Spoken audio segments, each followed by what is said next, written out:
हजरत हसन कहते मैंने पूछा ये तो बताओ मामू जी, हुजूर जब घर में आते थे तो कैसे होते थे?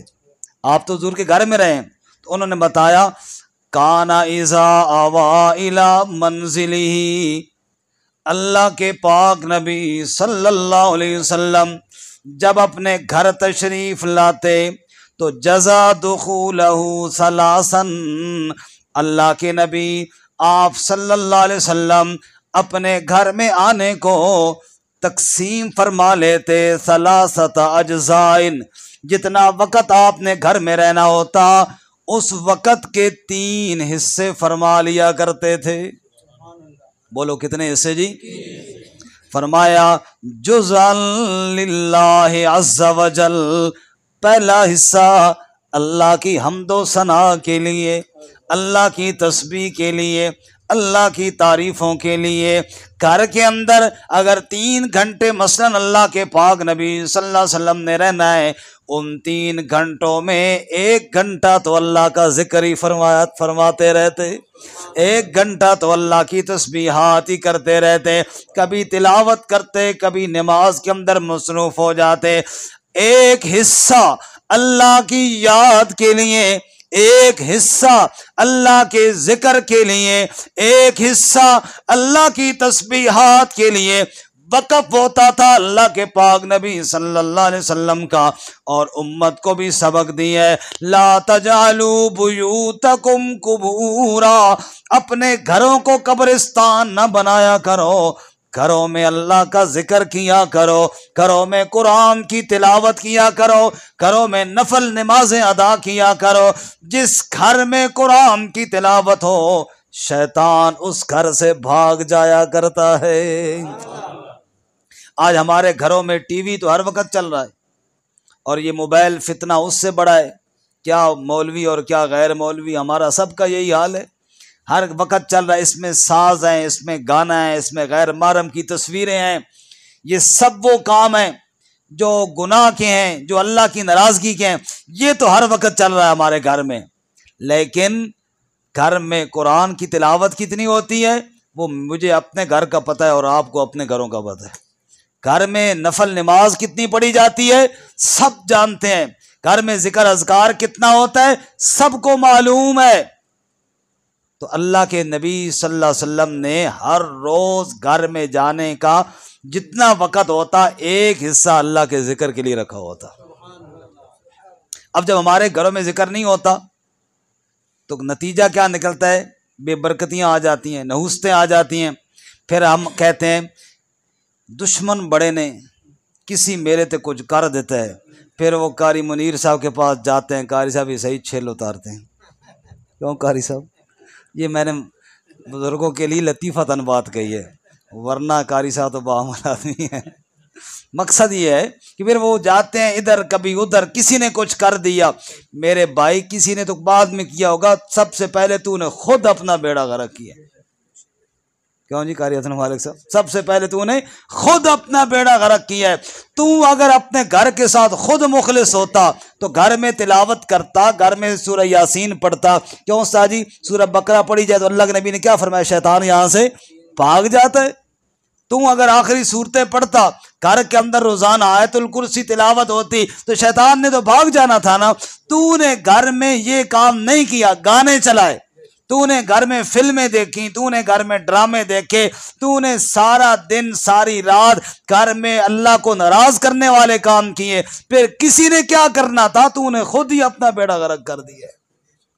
तो अल्लाह के पाक नबी की सीरत क्या है? घर में अल्लाह का जिक्र होना चाहिए। इतनी तो नीयत सारे करें भाई, चलो 2 रकात तो रोजाना घर में पढ़ लिया करें। हाँ 2 रकात, जहाँ से कभी सुन्नतें पढ़ ली, कभी नफल पढ़ लिए, चलो और नहीं तो इतना तो कहे ना सोने से पहले ये आखिरी सूरत तिलावत कर लें, इतनी तो नियत करें ना आज। नबी पाक सल्लल्लाहु अलैहि वसल्लम की सीरत पे इतना तो अमल हो ना कि घर में अल्लाह का जिक्र हो। अल्लाह का जिक्र तू घर में कर, शैतान भाग जाएगा। अब बात इसी मौजू पे लंबी ना हो जाए, लेकिन एक हदीस अल्लाह के नबी सल्लल्लाहु अलैहि वसल्लम फरमाया, जो बंदा घर में जाए अल्लाह का नाम ले शैतान भाग जाता है, खाना खाए अल्लाह का नाम ले शैतान भाग जाता है, और जो घर में जाते वक्त भी अल्लाह का नाम न ले, खाना खाते वक्त भी अल्लाह का नाम न ले, शैतान बाकी शतूंगड़ों से कहता है आ जाओ, खाना भी इधर से खाएंगे, रात भी इधर ही गुजारेंगे। हाँ जी, फिर कहता है बंदिश हो गई, कारोबार नहीं चला, तूने खुद अपने कारोबार का बेड़ा गर्क कर दिए। बहरहाल अल्लाह के पाक नबी सल्लल्लाहु अलैहि वसल्लम जज़ा दुखूलहु सलासता अज्ज़ाइन, 3 हिस्सों में अपने घर का वक़्त तकसीम फरमा लिया करते थे। जुज़अन लिल्लाहि अज़्ज़ा वजल, एक जुज़ और एक हिस्सा अल्लाह की रज़ा के लिए, व जुज़अन लि अहलिही, और एक हिस्सा अपने घर वालों के लिए। बंदा घर में जाए, घर वालों से भी कोई बातचीत करे ना।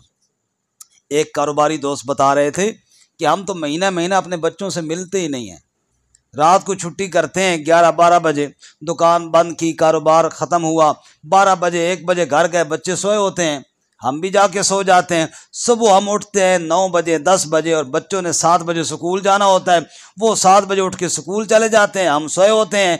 रात को वो सोए होते हैं, सुबह को हम सोए होते हैं, ना वो हमसे मिलते हैं ना हम उनसे मिलते हैं। तो यूं ही वक़्त गुजर जाता।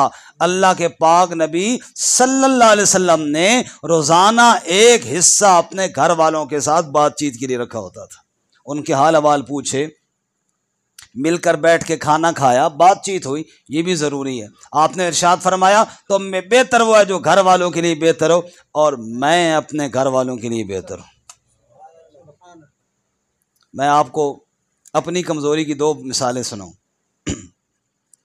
एक दिन मैंने घर में खाना खाया, रात को मैंने ये तरलाई में दोस्तों को भी सुनाई, तो मैंने कहा कि सालन मज़ेदार नहीं, तो मुझे घर वाली ने कहा कि सालन तो मज़ेदार ही है, तुसी आज 2 हफ्ते बाद घरों खा रहे हो। तो अनु घर वाला जायका ही भूल गया। समझ आई? तो इतना ना हो बंदा घर से दूर कि जनाब घर वाले जायके ही बंदे को भूल जाए। घर वालों के साथ अल्लाह के नबी सल्लल्लाहु अलैहि वसल्लम रोज़ाना मामूल रखते थे। और दूसरी बात, आज मैं मगरिब से पहले थोड़ी देर के लिए घर गया, वज़ू करके फिर आ गया, तो घर वालों का बात सुने, मैंने कहा नमाज का टाइम हो रहा है। उन्होंने कहा मस्जिद हैदर करार के बनी, साढ़े ना दुआ सलामी ख़त्म हो गया। साड़ी गल सुनने का टाइम ही कोई नहीं रहे। बहरहाल ये सब की कमज़ोरियाँ हैं, हर एक की अपनी मसरूफियात हैं। कोई काम काज पे जाता है, कोई दफ्तर में जाता है, कोई जनाब और मसरूफियात हैं बाहर दोस्तों के साथ। लेकिन अल्लाह के नबी की सुन्नत क्या है कि घर वालों के साथ ज़रूर बातचीत होनी चाहिए। अल्लाह मुझे भी और आपको भी अमल की तौफीक अता। तीसरा हिस्सा फरमाया वजुज़अन लिनफ्सिही, तीसरा हिस्सा आपने अपनी ज़ात के लिए रखा है। घर में खाना है, घर में आराम फरमाना है, और घर में जनाब आप सल्लल्लाहु अलैहि वसल्लम ने इस्तराहत फरमानी है। तीसरा हिस्सा अपनी ज़ात के लिए रखा होता। लेकिन साहबी कहते हैं फिर इस जो अपनी ज़ात वाला वक़्त था, इसके फिर आपने 2 हिस्से फरमा लिए। एक हिस्सा अपने आराम के लिए, दूसरा अपने मेहमानों के लिए।